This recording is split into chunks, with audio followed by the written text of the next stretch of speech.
Okay, you're all set. Okay, great. Good morning, everybody. Welcome to the Tuesday, February 10th, 2026 meeting of the Coastal Advisory Committee at 10 a.m. We'll do a little bit of a roll call here, and then I'll read the script. Tim Brain, I'm here. Doug Rose, Here. Emily Junkins, Here. Gary Beller, Here. Joanna Roach. Here. Okay, and staff, Leah Hill. Here. Okay, chair is here. Good morning. This meeting is being audio and video recorded. Please be aware that other people may be able to see you. Take care not to share your device's screen. Anything that you broadcast may be captured by the recording. Please silence all devices and phones. For items with public comment, after committee members have finished their discussion on an agenda item, the chair will afford members of the public up to 3 minutes to speak. Members of the public who wish to speak must state their name and any affiliations. To give public comment, you must be recognized by the chair and speak through the chair. There is to be no crosstalk with others in attendance.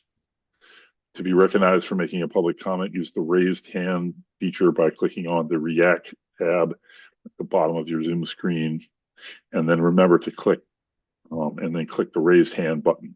When you've finished your comment, please remember to click the lower hand button. It's important for me to note CRAC isn't required by law to take public comment.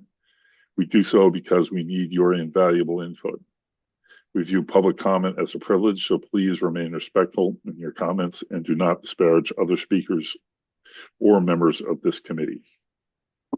Okay. Is there any public comment on topics not on this agenda? Okay. Peter? Approval. Sorry. Yes. RJ's coming in and it looks like Joanna left, so we just lost quorum. Okay. Can you text her? Oh, here she is. She's coming back in. Okay. We have quorum again. You can go ahead. Sorry. Okay, RJ just joined us. Do you have any public comment on topics not on this agenda? Lots of comments, but none public. Thank you, Peter. All right, RJ. Okay. Approval of the minutes. There's no minutes. Okay. Number 5, reminder to send in your community outreach social media content as soon as possible, and see the packet for the schedule. Update on the Easy Street Flood Mitigation Project by Leah Hill, Town of Nantucket Coastal Resilience Coordinator. Go, Leah. All righty. I'm going to share my screen. I'm going to wait for questions until the end because when I share, I can't see who is raising their hand. So let's see.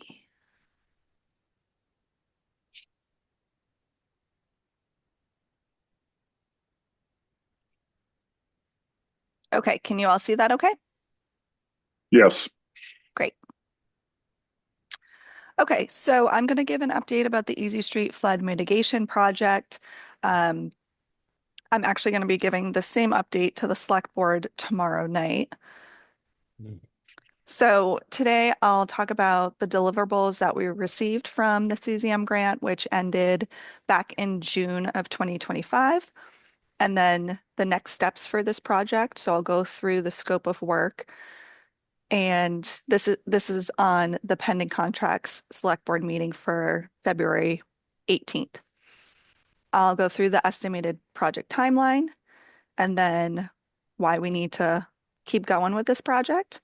And then I'll sort of switch gears and talk about the CRP prioritization and implementation update that we've talked about, because that is another contract that will be on the February 18th meeting.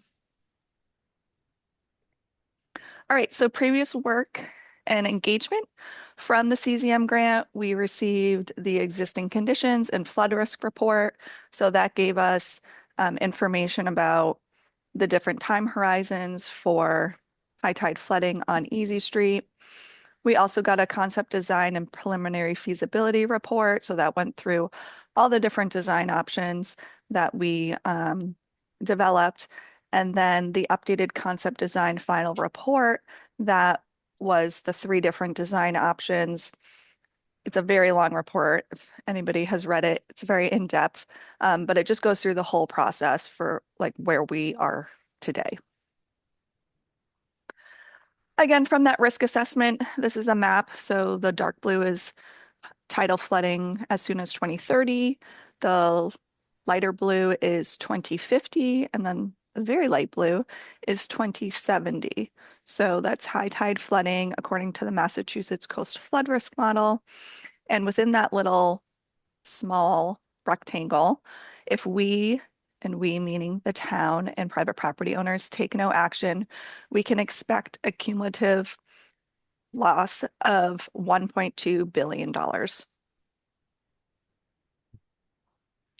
And just to orient everyone again, the design flood elevations that we looked at, which equal the levels of protection against certain storms and high tide flooding.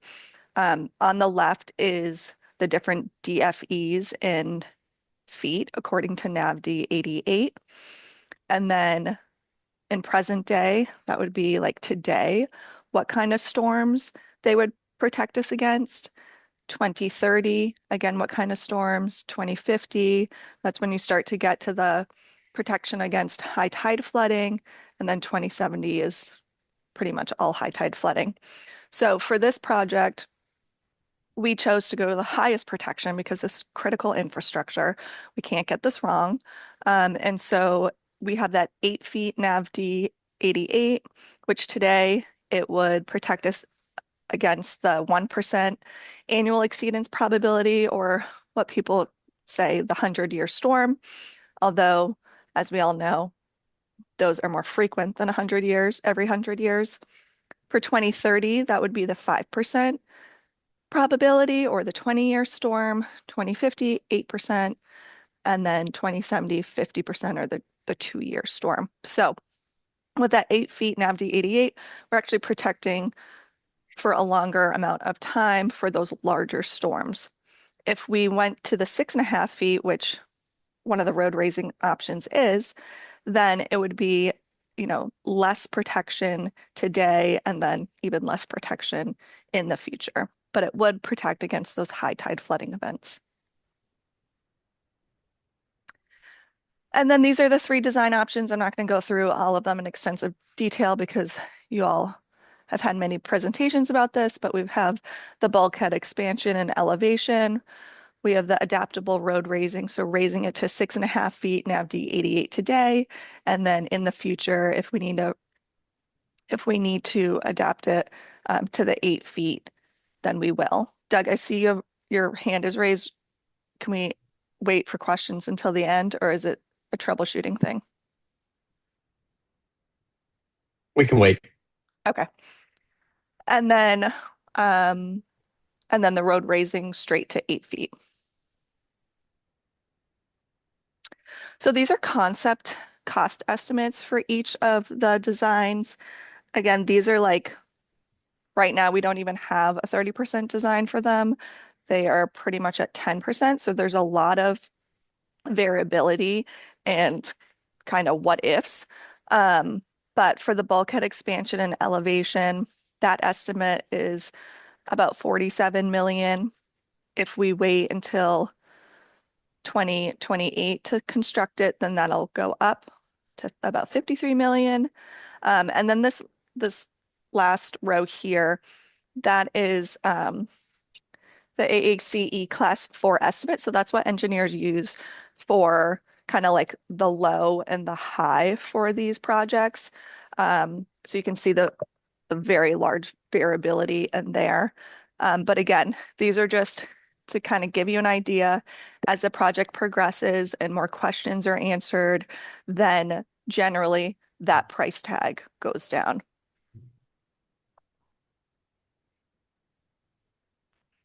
So we are right here. We have conceptual plans for the 3 different designs. Then for the preliminary design, which would bring us to 30%, that's going to take us about, I don't know, maybe 3 years or so. We've already been in this project for 2 years. And then once we get the final, and I should say we have funding from annual town meeting back in 2025 to move this project from the concept designs that we have to whatever the preferred alternative is. That'll go to 100% design and permitting and have construction ready bids documents. So permitting, really, that timeframe can vary a lot for these very large projects. It can go anywhere from like 2 to 5, even 7 years to actually obtain all of the permits. And then construction is estimated to take about 2 years, but with that break from Memorial Day to Indigenous Peoples' Day, because there is a moratorium downtown for construction. And then stakeholder engagement, of course, would continue through each stage. So the next couple slides are what is in the scope of work for from concept design to 100% design and permitting. This has been reviewed by a lot of different key staff.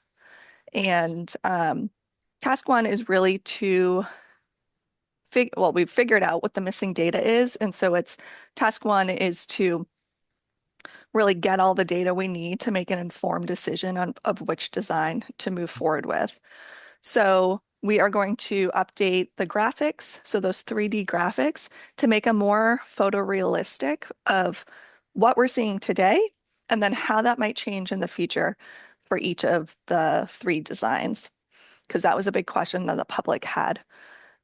And then we are going to really hone in on the design flood elevation. So we're going to develop an internal protocol within the town to integrate our local NOAA tide gauge data into the design flood elevation. So right now, the design flood elevations, we're using the best available data we have from the state, which is the Massachusetts Coast Flood Risk Model. And so we'll be working to figure out how to incorporate kind of the real-time data we have since 1965 to today, and also develop design flood elevations for kind of the Brant Point area, the core downtown, and then Washington Street to help with these resilience projects. We're also going to have additional coastal modeling. So for the 3 design options, using the MCFRM again, we'll see if there are any adverse or even good impacts on abutting properties. Then we'll be looking at, so there is a stormwater component in here, a feasibility study for a resilient pump station. So we'll look at 3 different locations, figure out what the sizes should be, and if there can be any co-benefit use for that structure. And that will come with a cost estimate too. And then we're also going to look at, is it feasible to be able to reuse the force main that's going offline to pump stormwater through that pipe to the sewer treatment facility. Now, the downtown groundwater rise model is not included within the scope, but I just wanted to highlight that I'm simultaneously working on a scope for that because that was a big question too, is the question mark about groundwater table rise in the downtown area. We know it's already high, but what are the projections for future years? Okay, and then moving on, some more stormwater. We'll be reviewing and looking at GIS assistance. So there's lots of videos that have been through our stormwater systems to identify how the pipes are, where they connect, and all of that. So that will all be updated to the GIS later on, the town GIS. So that is up to date. And then we'll be doing some stormwater modeling as well. We're also going to have a FEMA benefit cost analysis. So this is important, and it looks at, okay, if we take no action, we already know what that loss is, 1.2 billion. But it's going to look at the benefits of this project versus how much construction will cost. And then we're also going to look at historic structures regulation review. So this will be an addendum to the Resilient Nantucket, which the HDC uses for historic structures and flood zones. And that was another big question from the public. Well, what about all of the historic structures within this project area? How are they going to be affected? When should they be raised, et cetera, et cetera? So that will help with this.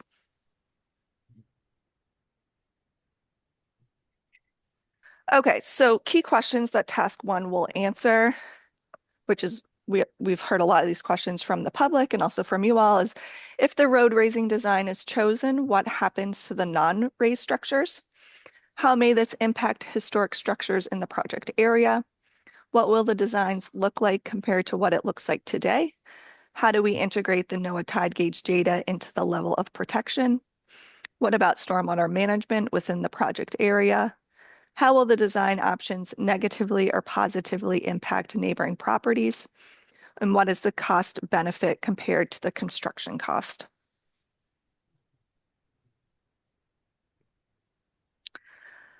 Task 2 is public outreach and education. So kind of lesson learned from the CZM grant is that we need a lot more outreach and education to the public for this project because it is so complicated.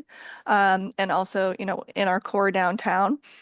So the goal of this is to really focus on achieving a preferred flood mitigation alternative, and through public outreach will inform the stakeholders of ongoing progression of the design and permitting process.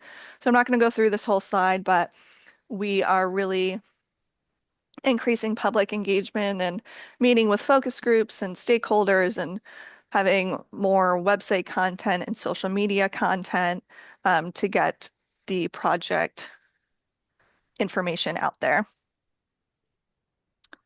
The next one is task 3, field investigation. So again, I'm not going to go through all of this, but there'll be environmental delineations, there'll be geotechnical, so borings within the project area to see what the sediment is underneath the road.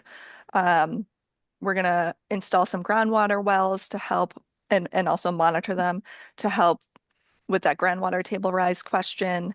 And then figure out or update the traffic counts because that hasn't happened in a while in this area, and also figure out kind of like what the routing would be for during construction. Task 4 is the design. So the goal of this is to provide the town with bid-ready construction documents. And so right now we have 10% design or concept design. That'll move to 30% design, 60% design, 90% design, and then 100% design. And through each of these design phases, there'll be an updated project cost as well, construction cost. We need a lot of permits. So these are the majority of them, not all of them. There are some permits that may be triggered depending on what we find during these different surveys. So again, that permitting process can take really anywhere from like 18 months to 5 to 7 years. It's really just a big unknown at this point. So bringing us back, we again are here at the conceptual planning. We have funding to go through all design and permitting. We do not have construction funding right now, but the big thing to take away here is that construction for this project is not happening tomorrow. It's happening in, years away. And so we need to get this project started now so that we can start planning for that. This is just another way to kind of look at the timeline. I'm not going to go through it, but these coastal resilience projects take years and years to plan and also to construct. So, conclusion. There's already been lots of previous community engagement and feedback, and that's going to be continued through the next phases of this project. The scope provides essential decision-making tools for the select board and the community to decide which design is best for Nantucket to help reduce flooding on Easy Street. Funding and momentum are already in place, so we already have that funding from ATM, and then we do need to use additional coastal resiliency funding money to get us to the full amount for this project. Continuing this project ensures efficient use of funds and readiness for future state and federal grants. If we pause the project, we risk losing that momentum and grant competitiveness, and then, all the prior investment that has already gone into this. I worry if this project is paused, since we did get a state grant for that first phase, that might raise some questions within the state. And so I just want to make sure that our competitiveness is still there. And then again, construction is not happening tomorrow. Risks will increase if the project is delayed. So as we all know, if we do pause the project, that's obviously not going to pause flooding for stormwater, coastal storms, high tide flooding, or groundwater. Pausing would interrupt community participation before a preferred design is picked, causing lots of confusion within the community. And delays increase the likelihood of emergency repairs, which often are more expensive and less effective. According to the U.S. Chamber of Commerce, for every dollar invested in disaster resiliency planning, it generates $13 in return, but that's actually probably generates more on Nantucket. Future solutions become more costly and complex the longer action is postponed. We all know that. Projects are delayed, years out, it's going to cost more money. So in conclusion, continuing the project keeps Nantucket proactive, informed, prepared, and financially responsible. So that is the update for Easy Street. I do have, let's see if I can do it. Then this next slide for the CRP project prioritization and implementation update. So maybe I'll pause there and see if there are particular questions for like the Easy Street portion of it. And then once those questions are hopefully answered, then I can update you all on this slide. Again, I can't see hands, so Peter, if you can navigate that, that would be helpful. Fine, Doug was first. So go ahead, Doug, and then my hand is up. Okay, thanks, Peter.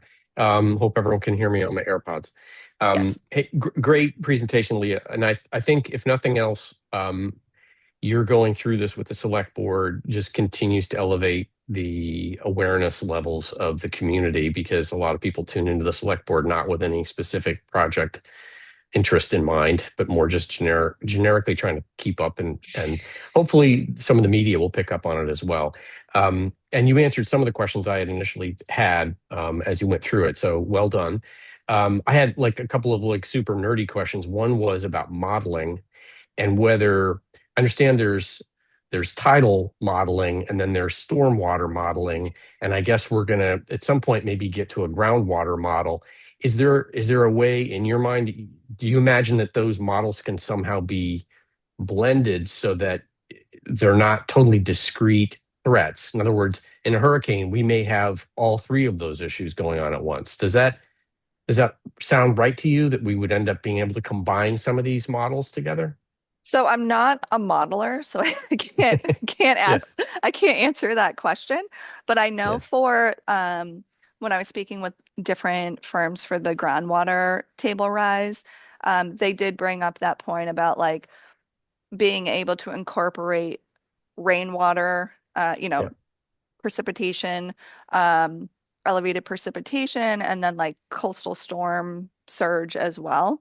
So I think once we have the different models, there's got to be a way to not like combine them into one model, but be able to like overlay that data to figure out the different questions. Great, thank you. One other one is just, to what degree do you feel confident that all the stakeholders have been fully identified. And I'll give an example. So would the Preservation Trust be a stakeholder as an example?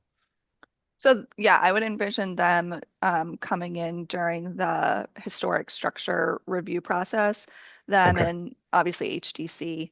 Um, so yeah, a key component of that outreach and education plan is to identify all of the stakeholders. So we started doing that for, the last 2 years for this project, like the abutters and the different businesses and all of that. But Yeah.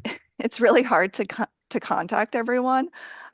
So we do the best we can to try to get the word out Right. for those community, big open houses, but also those focused groups as well. Great. Thank you.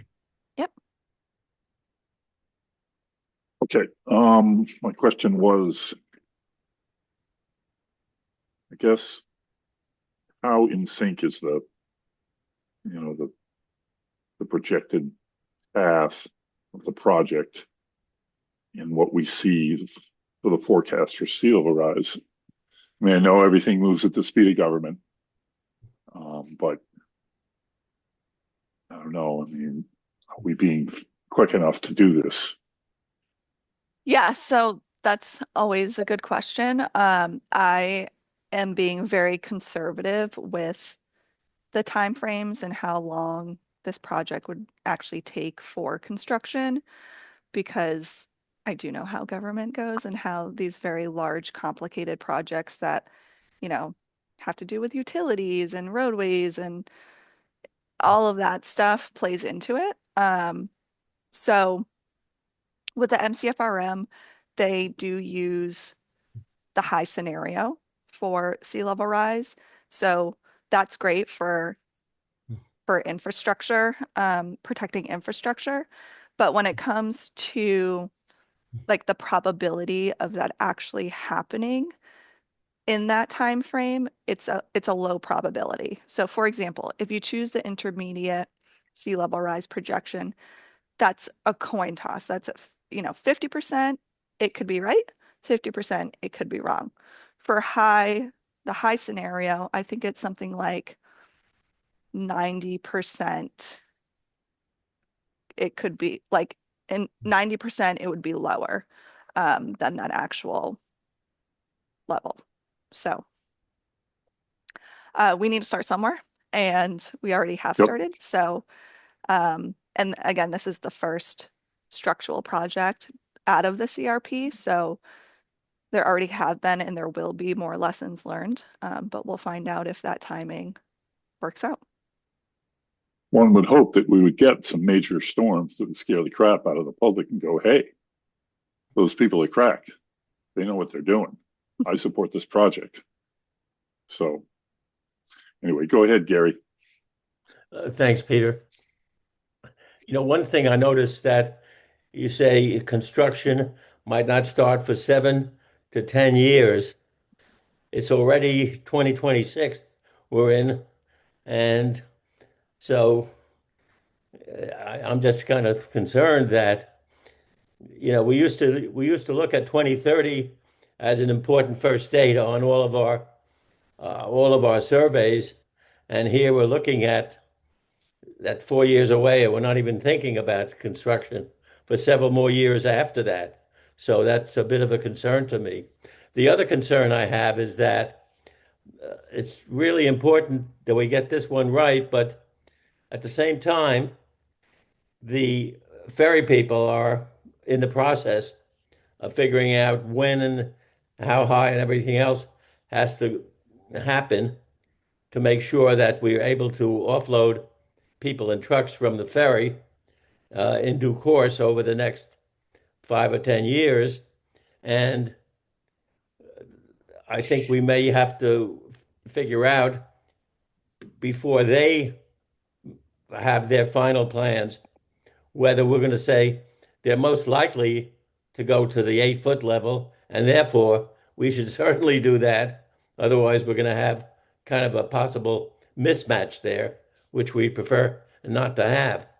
But it's a little tricky, I think, that so many of these projects are connected will be interconnected with each other, and they're not all on the same timetable. So this is really a tough one to have to negotiate and puzzle through. Thank you. Can I Great comment on point. that, Peter? Great point, Gary. And yes, that's what I was thinking is how, Leah, can we make this project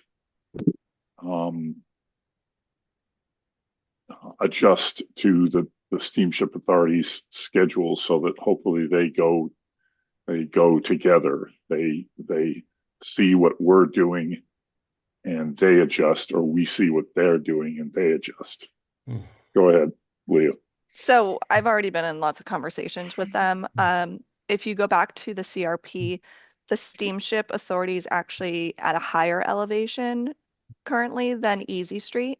And so that's why Easy Street was the highest priority recommendation out of the CRP, because it's so low lying. And, we all know it already floods. So what we do, and that was a big point that I made when we started this project, is whatever the town does for Easy Street needs to be able to be tied in to whatever the steamship authority does. So right now, we don't know what they're going to do, but whatever we do will be able to tie into the steamship authority. So that's all three design options have the ability to do that. So yes, they're potentially happening at two different times, but they will be a cohesive project once they're all finished. And then, Gary, to answer your question about, it is very tricky about the different design flood elevations and everyone, private properties and all of that. And so that task, the design flood elevation or the level of protection subtask, will help identify that for private property owners, but also the town for different areas downtown within that whole downtown neighborhood flood barrier. So there'll be a section for the Brant Point area. If people are going to be elevating their bulkhead, what does the town recommend for that to be able to protect the roadway? For the core downtown, what is that design flood elevation? For the Washington Street area, what is that design flood elevation for what the town's doing? Right now, we're using 8 feet NAVD 88 for the Francis Street Beach project. And then how can we help guide private property owners along the water too, if they want to do something on their property to protect the property, which would then protect the road as well.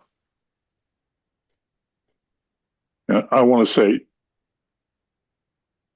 don't take this the wrong way, but all of that, what you just said, plus about the steamship authority's plans meshing with ours, I would think you would want to be, not that you aren't already are, but to the best of your ability, be able to explain that to anybody that asks, because the people who pay attention, who watch us, who have questions or whoever will have already thought of that and will want an answer. So I'm just saying, be prepared, because you'll probably get the types of questions that we're asking now will probably be questions that will go into the mainstream once they realize the implications. That's all.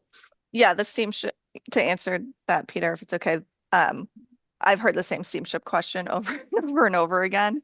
And so I say the same thing, that yes, they're Okay. two different projects, but we need to start ours first because we're low lying, and it's designed in a way to be able to tie into whatever the steamship decides they're going to be doing on their property. Okay. Peter, this is Joanna. I can't raise my hand because I'm on my phone because I'm traveling. But Okay, go ahead. Yep, go ahead, Joanna. So I have some questions along those same lines. So has the Steamship Authority given you any feedback yet? Have they seen the plans and given you feedback? Yep. So we've met with them lots of times during the grant process and the design process and asked them for feedback. And they didn't give us a whole lot of feedback. They didn't, choose which one they would prefer, which again, it's not their choice, it's the select board's, but there wasn't a lot of feedback, and I think because they don't know what they're actually going to be doing for the terminal and the wharf. It's one thing that what is said in the CRP, but um, with that grant, which hopefully they get, then they'll be able to really dig in and do a feasibility study and an updated risk assessment to decide what that design is going to look like for their property. Mhm. And what about like feedback from the folks like at the Dreamland? Have you shared these plans with them and gotten feedback from them? So they came to one of our open houses and where everything was explained. And they, told me about their systems within their building. So yes, they have been engaged and they will continue to be engaged. Like I said, the last 2 years were really like the starting point, and we want to obviously get the word out more about this project so that stakeholders can, like I had said at the beginning, it's really hard to get the contacts for every single stakeholder within that area. But obviously, if they want to talk and if I can get their contacts, then they are engaged. Mm-hmm. I mean, maybe one of the things, just a suggestion is because I know that various people on this committee have different contacts. If there's any way that we can help you get the names and addresses or contact information for any of the stakeholders, I'm sure that we'd be happy to do that. I would be happy to do that anyway. That would be amazing. Yes. So if you shared with me like people you don't have contacts for, I could probably try to help you. Okay. Thanks so much, Joanna. You're welcome. Thanks, Joanna. Welcome. Go ahead, Matt. Yeah, I think some of the pushback is going to be from, sort of from the town staff, town administration as well, of like, how do we know it's 8 feet? Because I just got off a agenda meeting, and how do we know it's 8 feet? It hasn't gone that much. We have this much tide data, and it hasn't gone up that much. I warned them not to push too hard on that because that'll become what everyone's going to hear.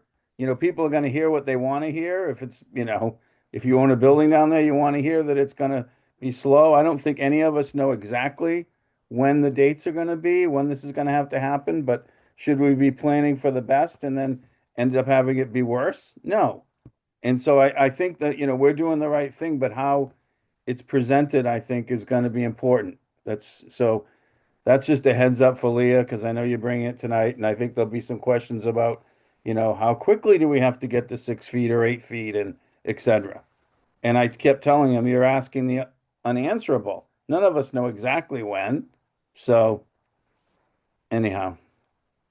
Can I respond to that, Peter? Yeah, go ahead, Leah. Yeah, Matt, I've been hearing a lot of that question as well. There is a subtask where we will be producing an internal protocol for how do we incorporate the tide gauge data, which it is not a sea level rise predictor. So it's looking backwards. It can give us how much sea level rise has happened since 1965, but it's not predicting out. And so that's a big point because the MCFRM that we're using, that does have sea level rise as a component in it. So that's the big question mark, is how fast are these ice sheets going to melt? And that obviously causes sea level rise. So it's really an important distinction between the tide gauge and the actual like projections. Sorry, follow up. Sure. Do the tide gauge show any increase in the last, say, decade or two? Has it picked up steam from those time gauges over 5 years or 10 years? I'd have to look back at the data, but I think like on an average, it's about 4 millimeters per year. And so if you kind of like do a linear extrapolation of that, since 1965, we've had about almost like 9 inches of sea level rise. The sea level rise experts will say that's not how you determine sea level rise. It's based on like an epoch, which is usually a 19-year chunk of time. So, yeah, I don't know if that answers your question. it kind of does. I think not it. Those projections are saying it's going to increase, and as we move forward, Yeah. and what we're looking at is before we had some of that happening.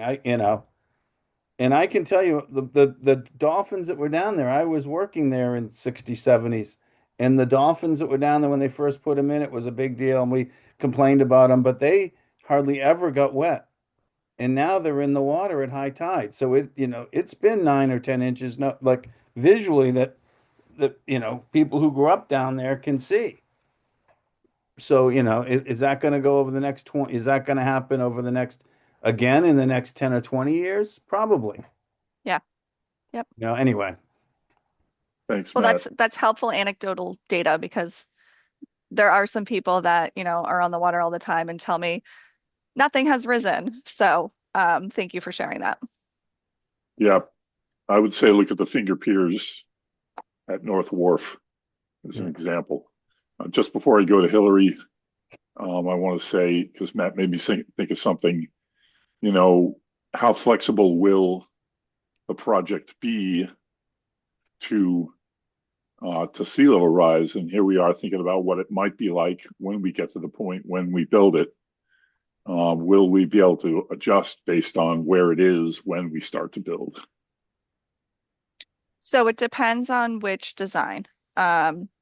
With the road raising, yes, you could add more pavement to bring that up. For the bulkhead, expansion and elevation, that is a little bit less adaptable as far as like elevating it. I think depending on what material is used, could be a little bit more flexible with how much you could add to it. Okay. Go ahead, Hillary. Hi, thanks. Sorry I was late to the meeting, but to chime in on the tail end of this discussion, I think there are two people that we have as reps to the steamship operations, one on the Port Council and one on the Board of Governors. If we sat down with those two people and we asked them, to comment on this proposal, I mean, would they be supportive of this initiative to raise this road? Would they be feeling like, yep, this is something that's going to happen? Because if the answer is no, I think we need to figure out how we get alignment. Are you referring to are the reps Nat Lowell and Nat on the Port Council and Rob Rainey on as our rep? Yep. So they, during all of the meetings that we've had with this project with the Steamship Authority, they were in attendance. But are they in attendance thinking this is never going to happen? We're never going to fund this. Like none of this is, I mean, do we know that we have advocates and supporters? Because I think if we don't have alignment there, we will never be able to, it's going to be hard to work in a coordinated fashion. I can't speak for them. They didn't raise any concerns like that during the meetings that we had when we asked them for feedback on the 3 different design options. So I'm not sure. I can't speak to that, but they will obviously be engaged as this project moves forward, because they are a key stakeholder. Right.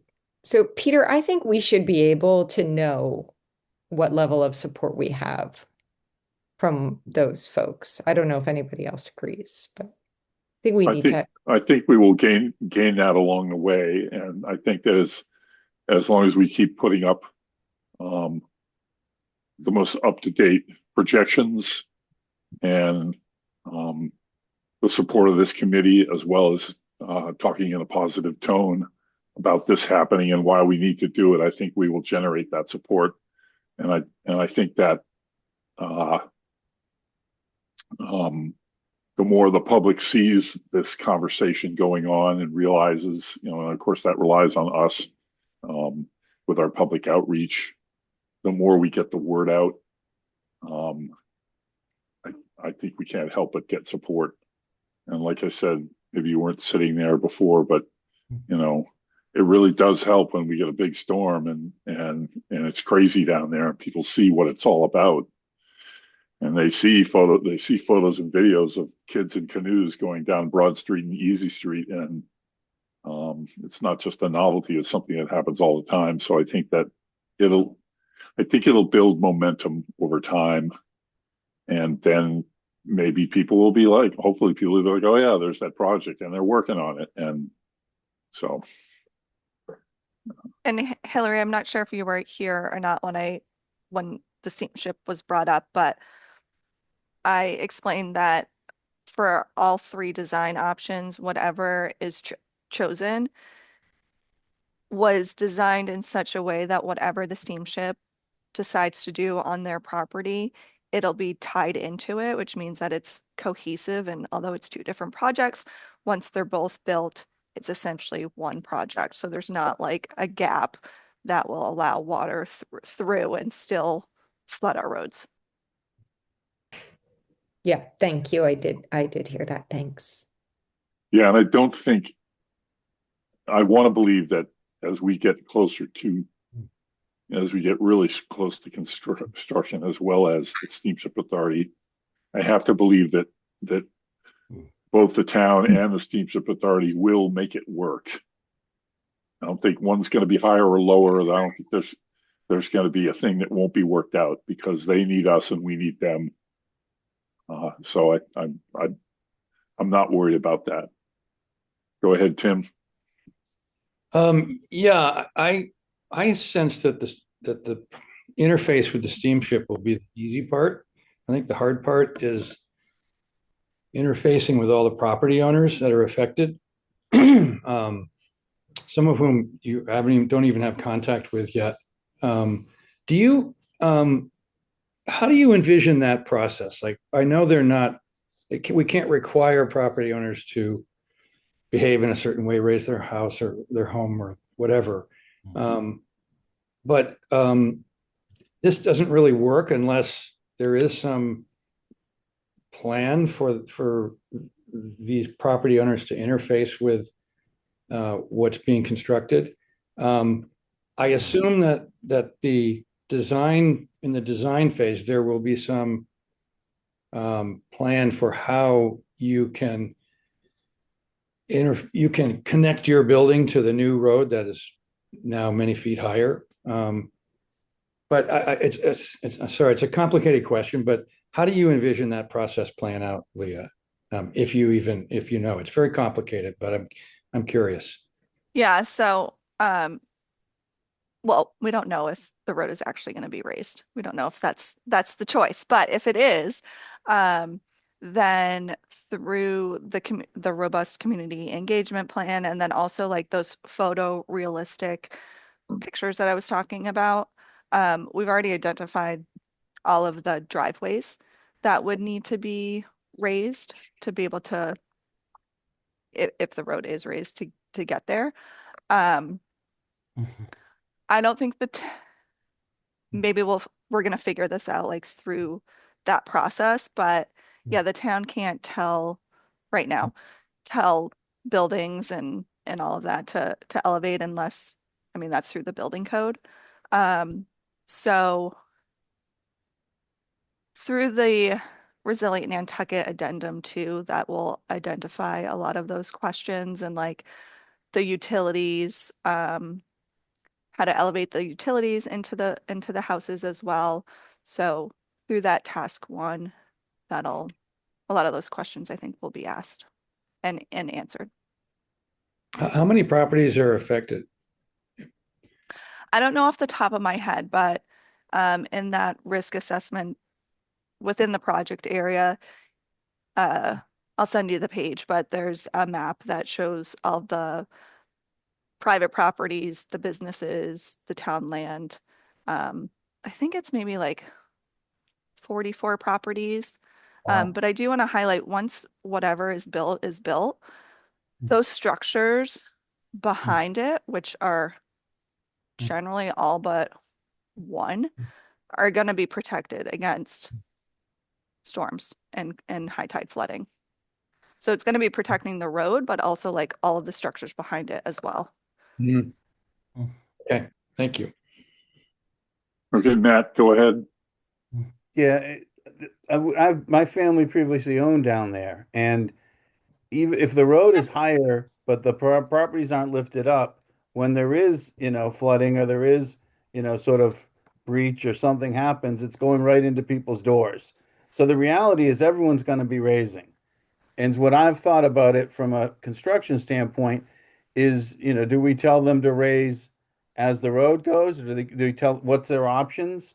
And is it easier to be raising foundations? Is it easier to be putting these on pilings? Or is it better for these guys to have pilings under these buildings and be able to raise it? Those are kind of how I think about it. I don't think we have the answers on that.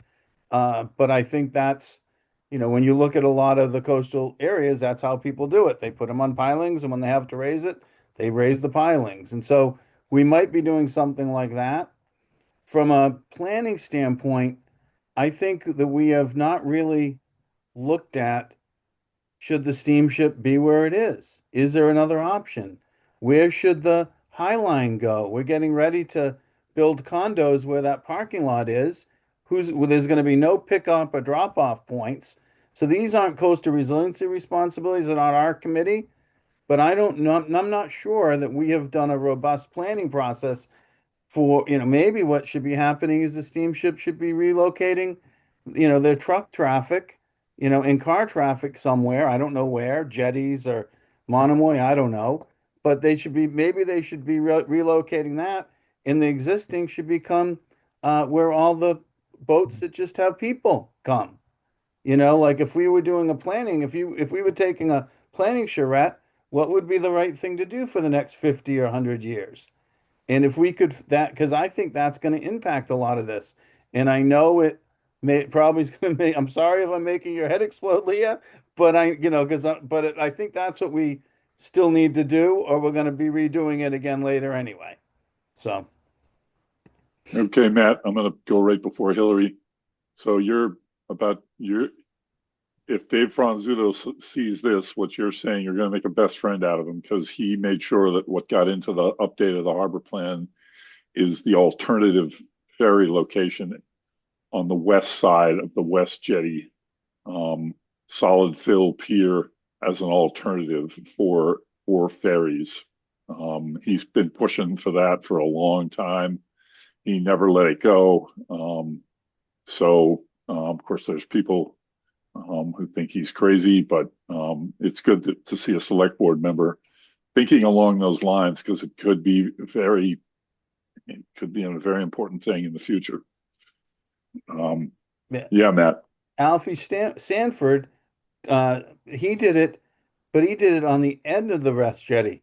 So he saved 45 minutes of travel. He had a road coming down the top of the jetty. This is 25, 30 years ago. I think I shared it.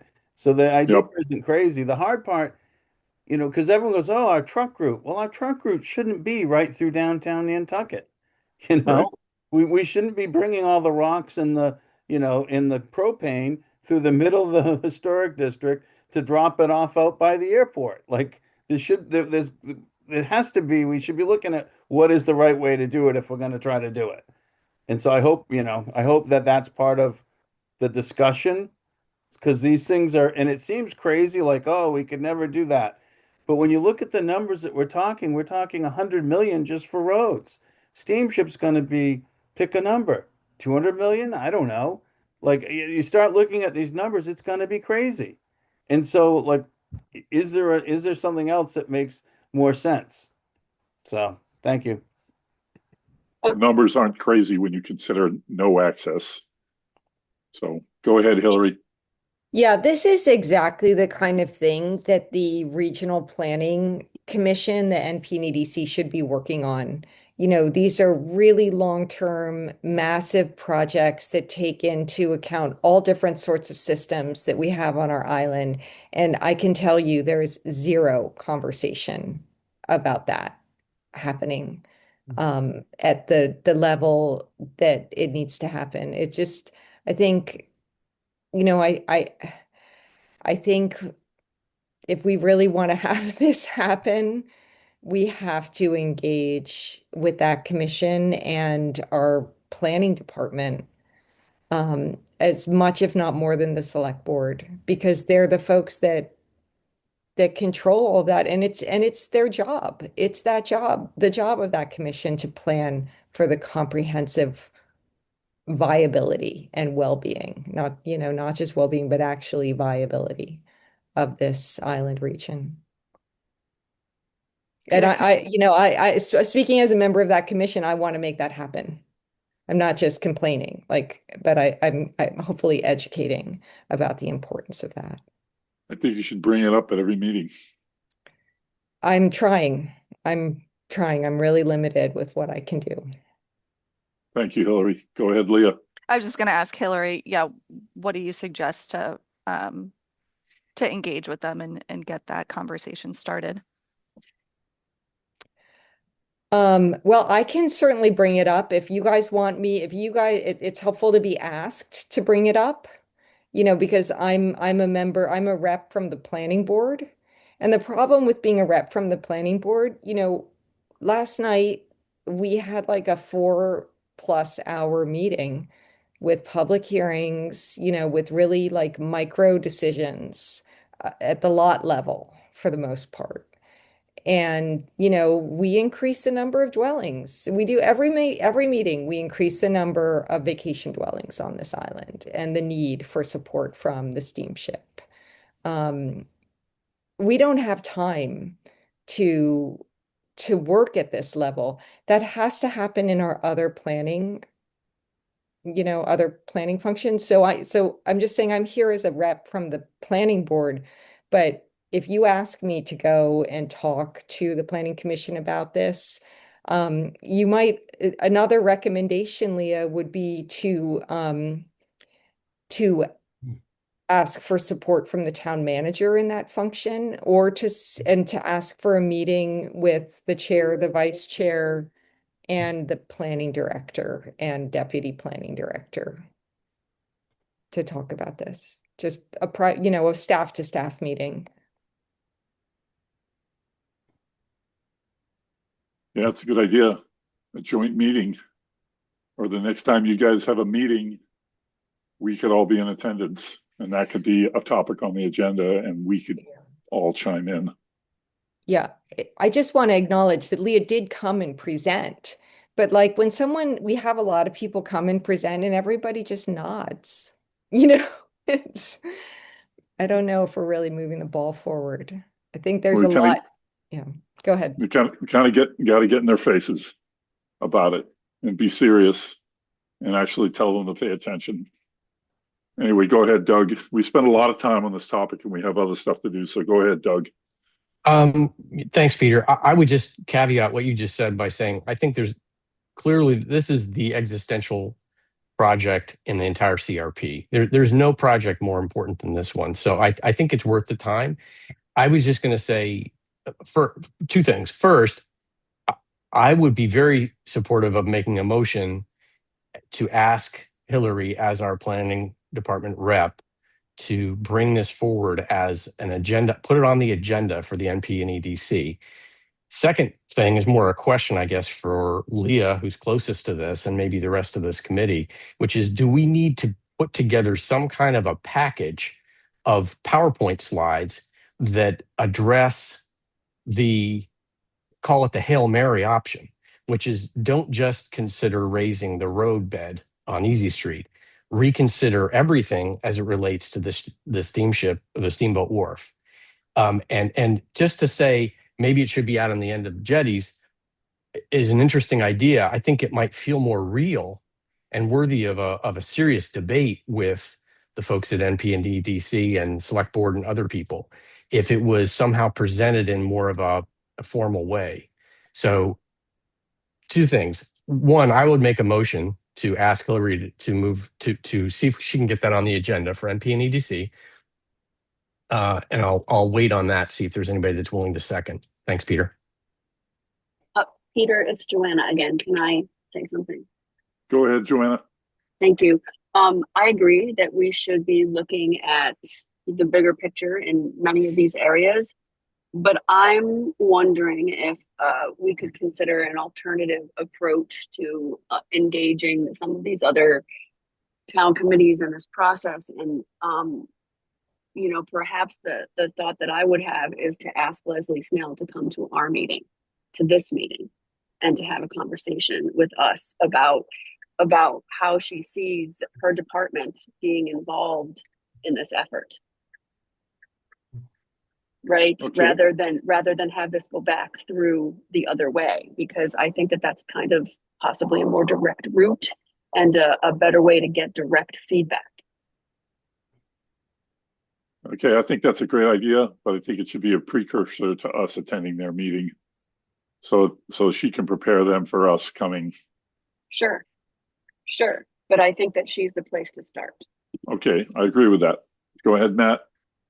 Well, and again, I don't think it should be her in front of the camera with us and individuals, et cetera. I think whoever suggested earlier that this should be staff to staff, I think the initial could be staff to staff because it's not as confrontational. It doesn't feel like anyone's playing gotcha.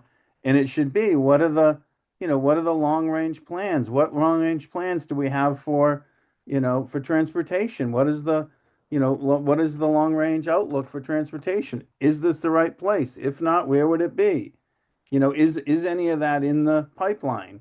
Like, I think that kind of conversation first, and then lead into, okay, maybe we need a charrette, or maybe, and some of this, if we just bring some of these ideas, everyone's just going to shake their head, say they're crazy, they're too expensive, can't be done, we need to do it the way we do it, and we're not going to get anywhere. Some of this needs a analysis. It needs here's what this would cost, here's a comparison, here's what this would cost, here's what this would cost, here's how you would do it. You need to get into that planning level of analysis, not just a BS session at a meeting. So Can I comment, Peter? Sure. Okay. Matt, yeah, that sounds like we need a feasibility assessment for potentially moving the steamship authority, and where would that go? I know there's been for years and years and years, lots of conversations about that. Some things to think about is, yeah, how much is it actually going to cost to move that whole structure to a new area? And is that going to displace people? Is it still going to be in a flood zone? If we're talking about the jetties, what about when all the nor'easters are there? Like, you're not in calm water anymore, which equals more ferry cancellations generally. So it sounds like this is a bigger project than what staff can accomplish and come up with. We would need to inquire with some like consultants that would be able to actually give us cost estimates and do that risk assessment and all of that, which it would be worth doing because this conversation keeps coming up year after year. So just something to think about. Okay, Gary, go ahead, and we're going to move on after you. So, Okay. Well, if I heard that question from the public, what I would ask is, are you telling me that when Arcadis was contracted to come up with a coastal resilience plan, are you saying that this was not something that they thought about initially and said, for various reasons, it's unlikely that it could possibly be done, and therefore they continued developing the plan, which only has the current location of the ferry as the place that we have to save? I mean, could we have spent all that money on Arcadis without them thinking about this very basic question? And we ought to know at least whether they thought about it and said, there is no possible way. You can spin a lot now, but at the end of the day, you're going to come back where we are anyway. We ought to ask them. Can I respond, Peter? yes, please. So I don't know off the top of my head, as I was not part of the development of this. A lot of you all were. So if you remember, I faintly remember that if the steamship was to move, it was going to cost like billions of dollars, like more than what it costs to redo the bridges on the Cape. But I don't know the exact number, and I right now can't reference like where that is actually written down. But if, I mean, a lot of you members were part of the whole development and choosing the 40 recommendations and all of that. So does anybody remember?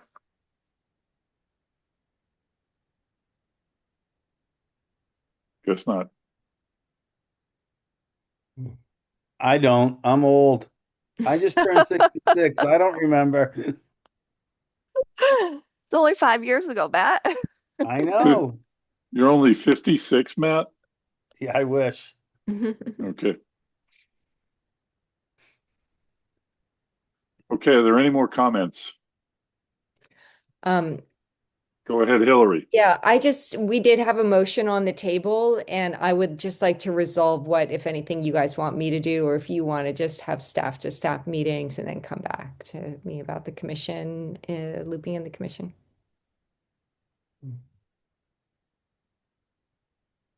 I would, my preference would be for what Joanna suggested, which would be to reach out to Leslie Snell to attend one of our meetings, that we have an agenda item and we talk with her on this topic with the intended hopeful visit to our NP and EDC meeting for the whole committee.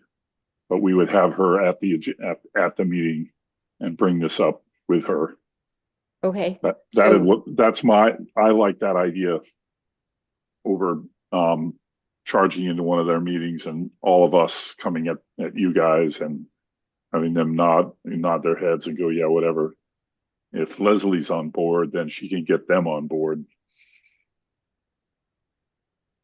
Leah, sorry, I just want to be clear about what role I should play.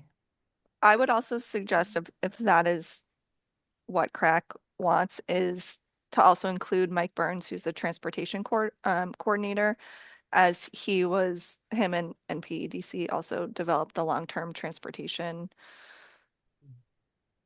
transportation plan. So yeah, I would include those two, and then I think based on that, I think it would be beneficial to have a joint meeting to be able to work through any questions and figure out what the next steps would be to answer this question.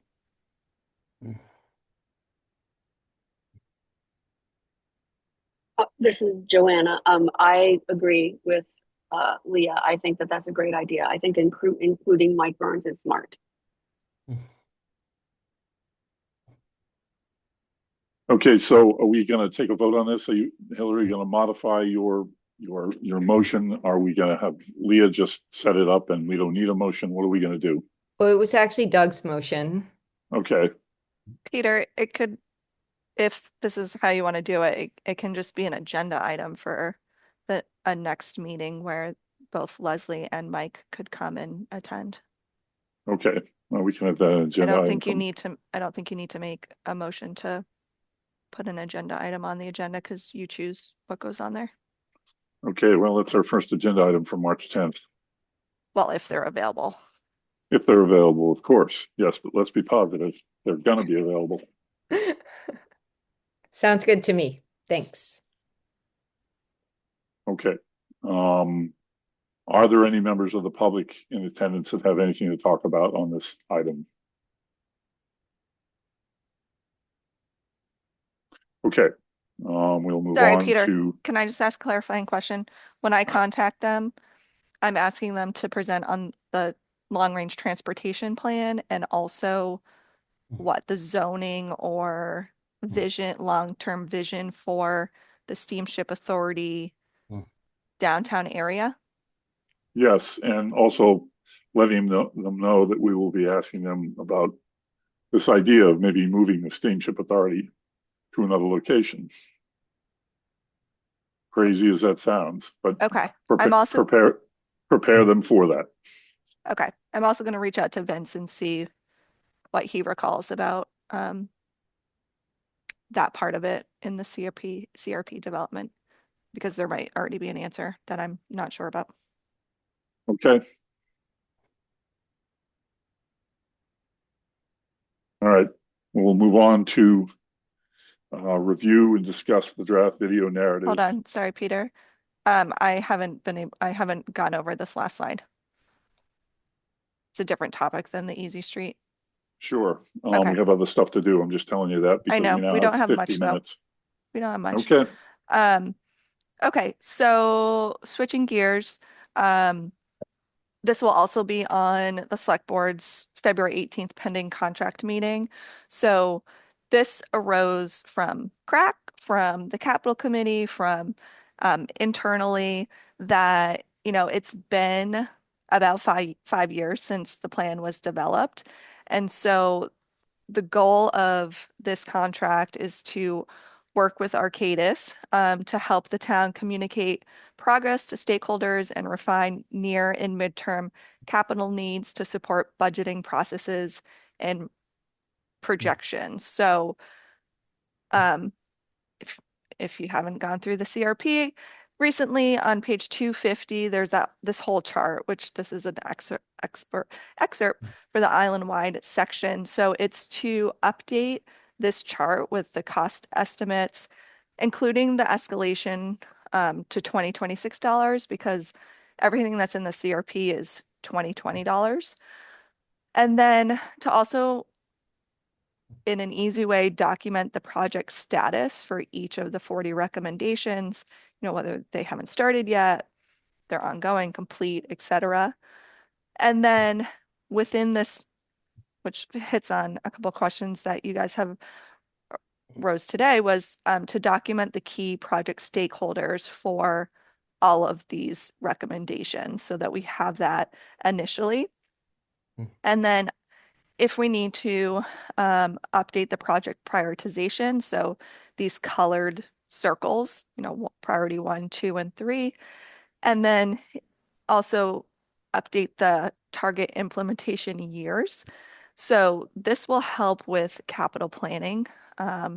Right now, all of the projects that were their target estimate year is like, I think 2035 is in the town's capital improvement plan, but this would help sort of prioritize the priorities and figure out like which year we should go and ask for funding for them.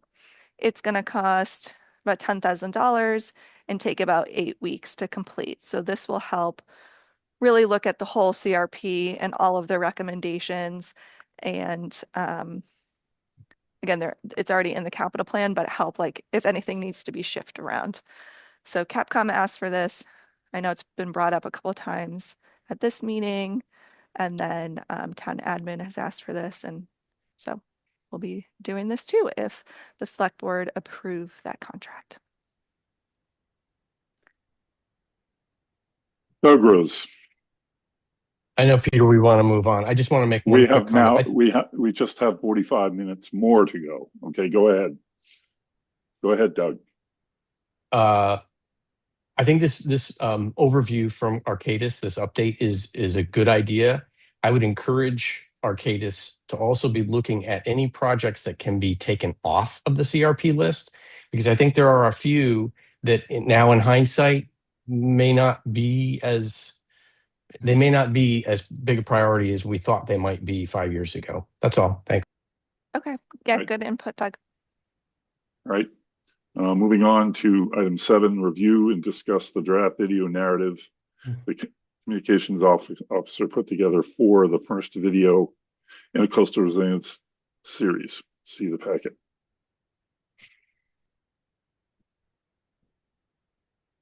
Okay. Tim, were you going to give a little summary on this? I hadn't planned to, but I can Okay. do that. Well, hopefully everyone read it. Yeah, I mean, I'll give you my opinion. I was very pleased with what they came up with. Excuse me. I think it has sort of the right level of urgency and also the right level uh, of showing that the town is on top of this.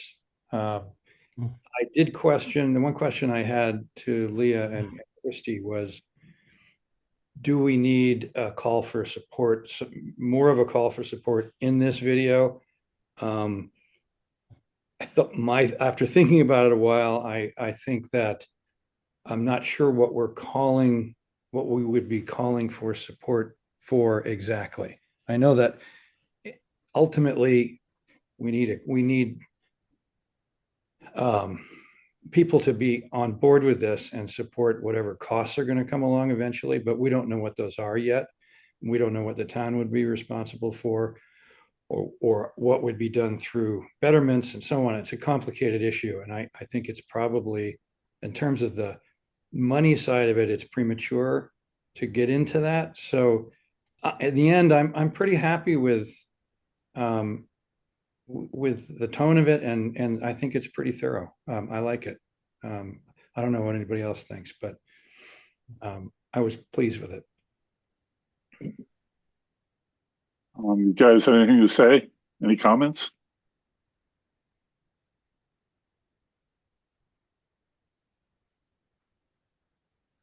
Gosh, this is the first time we Peter, haven't can had listeners about this.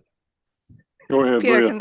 I just want to remind the committee, so this is the first video of what would be a series of videos for coastal resiliency and crack. So it's kind of like I guess the overall like broad kind of introduction, and then the consecutive videos could be more like targeted, and like Tim said, if there's a specific project where we need the community support for funding, then that could be a targeted video for that. Thanks, Leah. Go ahead, Emily. Sure, this is detail. I liked it. The considering what's going on with the final scene, I would want to know everyone's opinion on whether or not to include visuals of the geotubes as a part of what we're doing and why in that final scene there. All right, thank you. Are there other comments? Should we maybe move this to the next agenda so people have more of a chance to look at it and give us comments? Yes. Peter, just to give a timeline. So once we sort of give them the okay, then they said it will take about 3 weeks to produce. So I don't know if pushing this until March is gonna kind of make them time restricted as town meeting is Oh. coming up in Okay, early so May. okay, so now's your chance. Go ahead, Hillary. So I think that we are all so used to seeing beautiful drone shots of the island, gorgeous pictures of people playing on the beaches. And the problem is that if we want to, I actually read recently about this, if you want to create some change in attitude, you need to create some kind of visual distinction or difference. People are more likely to remember it if it looks totally different. And I'm a little concerned if we just have these feel-good pictures that are, like every video that anybody on this island produces has, pictures of Brant Point and pictures of the beautiful downtown. So I would just encourage something, telling them, instructing them that we need something that is visually distinctive. Does that make sense? And Yes. I do have one follow-up question. So it occurred to me that it's always good to see examples from other places because it helps you visualize and think, well, gee, they did that. Could I do that here? Is it possible? Does it exist? Is there any place anywhere around the world that we would say, look, that's kind of a similar initiative? Like, does Holland is saying, the Netherlands, or even, I mean, they built this big hurricane barrier in New Bedford. Like, Could we make what places would be on a short list of places that you could actually go and photograph or video something that we would say, wow, we would like to have that here? Or is this completely de novo what we're trying to do? You want to respond, Leah, Or Tim has his hand up or too. Tim? I was just going to say, I think that's a really good idea. And I don't know if the list exists. I just don't know enough about it. But I think it's a very good idea. Leah, do you know? No, I don't know if there's a list that exists. It would take a lot of time to go through the CRP and figure out what similar projects are around the world. That Maybe- could be. Maybe Arcadis would know. I could ask them. Not Yeah. sure if, yes, idea. they know off the top of their They head. work globally. I mean, I remember seeing a plan for Bangladesh actually, and it was quite remarkable. And I think it was like a SCAPE plan or an Arcadis plan, but I just think, geez, I know this is crazy, but we've got this guy from the island roaming all around the world and blogging and videoing about it. That's Grant Sanders. Maybe we could cross-tab his itinerary with some of these projects and get him to do a little investigating for us. I think we could definitely conscript him. Okay. Tim, go ahead. Yeah, just quickly, I think it would be most beneficial if there was something in the US, particularly on the Eastern Seaboard, that people can relate to. Like Charleston, I know has done a lot of work. I don't know anything about it, but I would wonder if there's something more relatable to Nantucket. But ask Arcadis, maybe they have an idea. Okay, I will. Peter, I just have a follow-up question to Hillary. As far as can you speak a little bit more about like what you're envisioning for a different, I forget what you had said, a different visual. I don't have an answer, Leah. I'm sorry, but it's not always so helpful, but it's more what we don't want. We do not want I recommend against a video that's filled with more beautiful aerial shots of gorgeous Nantucket places. It will visually be exactly the same as everything else that gets put up anywhere. So my yeah, opinion. I think what they had suggested is sort of showing both, like showing all the coastal hazards that we experience, which are not pretty, and then ending it with hope, because that is what the committee wanted, and hope, what they envisioned it, I think were like, yeah, the pretty aerials or ocean, whatever they said in the document. So I guess if you can because I don't know how to convey that to them. So maybe you can think about it and send me an email so that if that is what the committee all wants, so that I can point them in a direction, because I don't know how to describe that to them. Okay. Peter, this is Joanna. Joanna. Thank you. The thought that I had about anybody who would know about this stuff is Envision Resilience, the project that Remain did, and Claire, who works and coordinates that project. If they would be the folks who would know where there are some projects that maybe have been executed. In terms of feedback, I think that could be useful. Okay, thank you. Go ahead, Christy. Yeah, Hillary, initially I was thinking of your comment was received understandably. I get what you're saying, but then I was thinking about it. I mean, this is like the initial, this isn't the one and done. This is the initial segment to sort of introduce what we're doing. And everyone shows the same thing, because that's what this is. And I think with Leah's comment, we are matching that up against the alternative of what we're facing.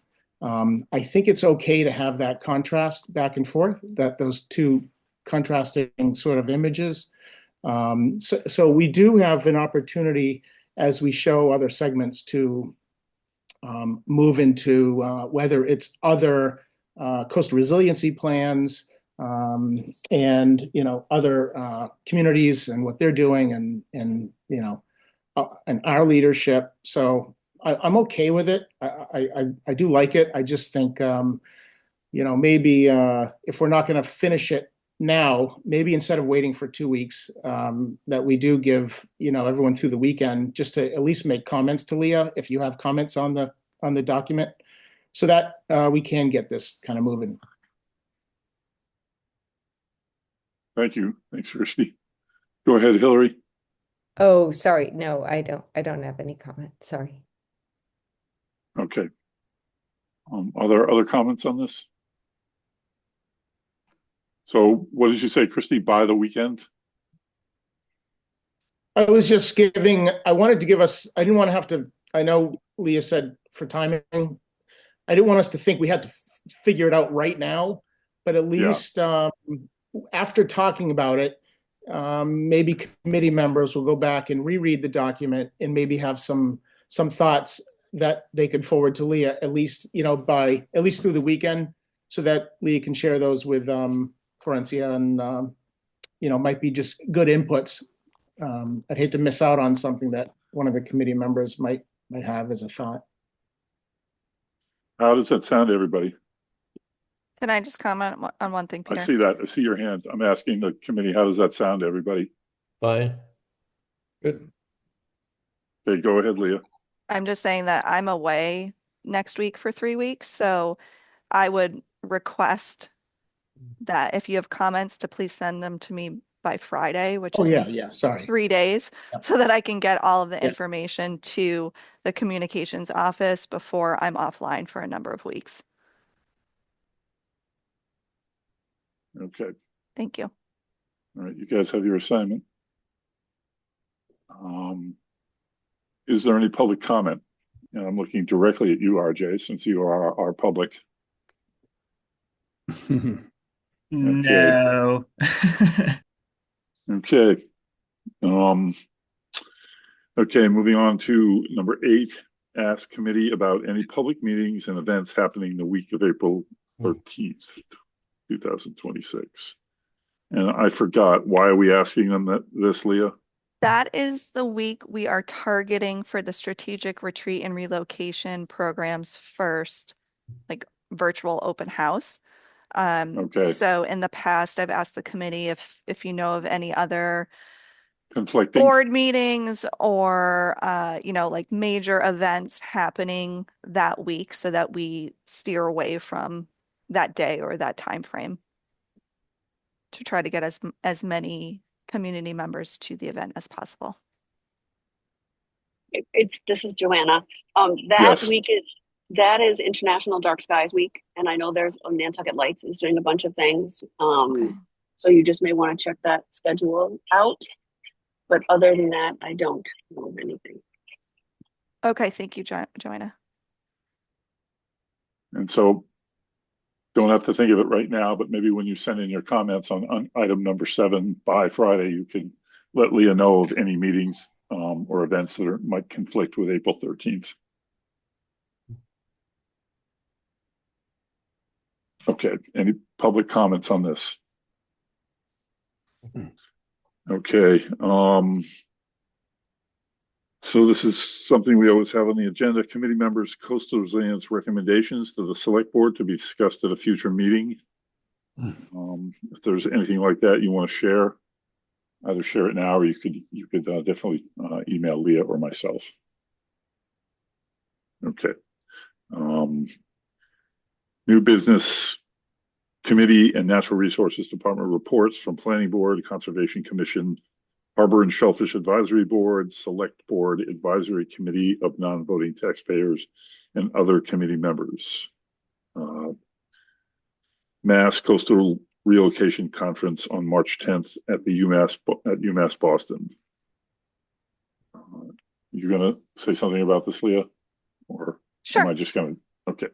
Yeah, I will be presenting there on the retreat and relocation program. and it's a free event. Last year was the first year that they did it, and it was really great. So if you want to learn more about retreat and relocation, and meet people kind of in that field, definitely attend. It's in Boston. Did you have And then- something to say about that, Tim? No, I was going to report on a Concom and the Okay. Wisconsin Bluff. And then the next conference on the agenda, that's in Hyannis, and so we have the Coastal Conference every other year between Nantucket and Martha's Vineyard, and then Cape Cod is starting up theirs again. So the first day, I think, is more revolved around like wetlands and eelgrass and restoration stuff. And then day 2, which is a half day, is more coastal resiliency related. And so I'll be presenting on the second day. And I think that is free too. So it's a good day trip conference if anybody's interested. All right. Thanks, Leah. Go ahead, Tim. Yeah, I just wanted to, Leah suggested I report on comments on the last Concom meeting about the damage to the geotubes, which SBPF believes is vandalism. So just briefly, there was a couple very short comments at the last meeting. In public comment, Burton Balkine basically made a statement on behalf of Nantucket Coastal Conservancy, just condemning vandalism, and that was, and hoped that the Concom would schedule a discussion. Will Delurba basically did a staff report saying there's an investigation being conducted by the police, and Natural Resource Department won't comment until the investigation has come up with some answers, or if there's an emergency declared. Seth Engelborg, who's the chairman, basically said we can't really comment. Concom can't comment until it's on the agenda as an agenda item and there's enough information to comment. Again, sort of waiting for a police report or declaration of an emergency. However, he suggested that this be on the Concom agenda for every meeting going forward, so that if there is information that comes, we can discuss it as an agenda item. And basically said there's now, because the geotubes are damaged, there's a situation of non-compliance, and that Concom can issue violation against property owners, contractors, permit holders, and individuals. So the short version is everybody's very concerned about it, but really can't say anything until the police investigation comes up with some answers, or there's a declaration of an emergency. So that's all the Concom. That's all there is to report from that meeting at the moment. So. All right, thanks, Tim. Mhm. Really appreciate the report. Sure. Go ahead, Hillary. Yeah, I just wanted to thank Leah for coming to the planning board meeting last night, where we had a very easy and well-received public hearing on the update to the flood bylaw, the flood regulations in our zoning bylaw that would bring us into compliance with FEMA. And Shannon was also there, and hopefully, I mean, it will surely receive a positive motion at the Finance Committee, and hopefully everyone will feel reassured at town meeting, and we'll be able to update our zoning code to be in compliance with flood insurance. Great. And thank you Thanks. for all the difficult work behind the scenes, Leah, to develop that with Shannon and get the planning department up to speed. Thank you. You're welcome. And Doug was very instrumental in it as well. So thanks, Doug. Thank you, Doug. Go ahead, Leah. I just wanted to check in with Christy about the coastal resiliency funding. Christy, has the Capcom voted on that or rated it? Kind of where does it stand right now? You're on mute. We haven't made final recommendations yet. We did have a discussion. We basically, when we are doing our scoring, you know, the document we're ended up with shows, you know, requests that fall above a median that we really all approve. There's ones that fall in the middle, and there's ones that fall below that usually we don't approve unless there's a committee member that is, you know, speaks in favor of it. So coastal resiliency, as far as the funding, fell in the middle. So which means it's kind of up for discussion, but it's not one that we necessarily would, you know, give a negative vote to. So I think it fell in that range just because of the discussions that we've had, and I think the talk about it and trying to get our heads around the committee getting the head around sort of the funding. And I think, you know, the document that you provided was tremendous. It was very helpful. I think it would have rated much lower if we didn't get it because of the unknowns. So that was really helpful. I think I'm pretty sure the funding's going to be safe, but that's kind of where it fell. So we have yet to make a final decision, but I am pretty confident it'll be secure. Excellent. Thank you. Just sorry, a follow-up question. Do you have a timeline, like when you think the final?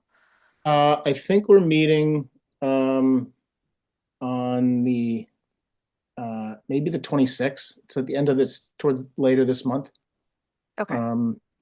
I think some committee members are away. You know, when we try to make sure everyone is available for those final recommendations. So yeah, but I will certainly keep you posted and give the committee a report on not just the coastal resiliency, but maybe on some of those others that your departments put through. Awesome. Thank you so much. Yeah, you bet. All right, thanks, Christy, for your work on that, as well as Leah. Are there any other comments? Is there any public comment? No public comment. Next meeting will be March 10th, 2026 at 10 a.m. on Zoom. The February 24th meeting is canceled for basically school vacation and whatever vacations we all might be going on. If we have nothing else to discuss, I'll take a motion to adjourn. So moved. So moved. Second. We have a motion and a second. Roll call vote. Emily Junkins, Aye. Gary Beller, Aye. Matt Fee, Aye. Tim Brain, Aye. Christy Kickham, Aye. Hillary Hedges Rayport, Hi. Doug Rose, Aye. Joanna Roach. Aye. Chair votes aye. All right.